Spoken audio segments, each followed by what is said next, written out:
You're welcome back to the channel. In this video, I'm going to walk you through a simple step-by-step guide on how to send money from Revolut to Nepal Bank Account. So watch the video to the very end so you don't make any mistakes, and also hit the subscribe button because it actually helps me out.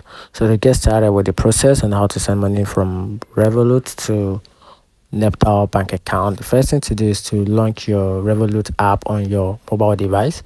Then from there you have to navigate to payment section. So to navigate to get there, you have to tap on the payment icon at the bottom of the screen. Then from there you have to tap on send or send money. It depends on your app version.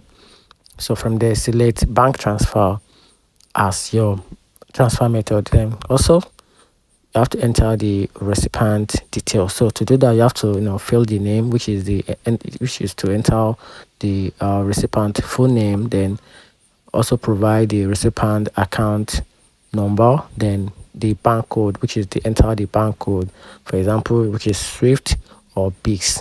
Then specify the amount you wish to send from there.